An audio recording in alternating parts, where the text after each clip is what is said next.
Tahun 2025 menjadi tahun yang penuh ketegangan di kawasan Timur Tengah. Hubungan antara Iran dan Israel yang selama konflik proksi dan saling ancam kini berada di ambang perang terbuka.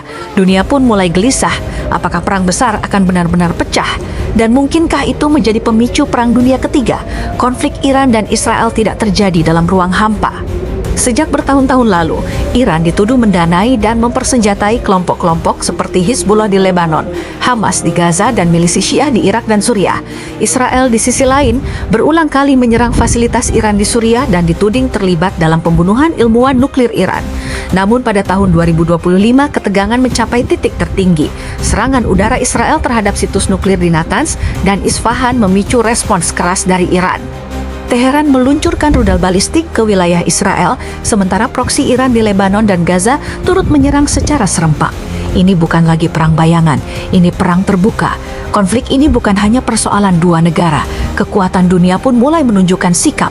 Amerika Serikat langsung menyatakan dukungan penuh terhadap Israel dan mengirim kapal induk ke Mediterania. Syed memperingatkan AS agar tidak ikut campur terlalu jauh dan menyatakan dukungan politik bagi Iran.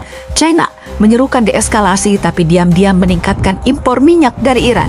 Turki dan negara-negara Teluk terpecah. Sebagian menentang Israel secara terbuka, sebagian lainnya memilih diam atau bahkan mendukung secara diam-diam. Apakah ini bisa menjadi perang dunia ketiga jika AS dan NATO turun langsung membombardir Iran? Rusia mengirim pasukan atau rudal sebagai balasan. China ikut terganggu dalam jalur suplai energinya. Israel merasa terancam dan menggunakan senjata nuklir.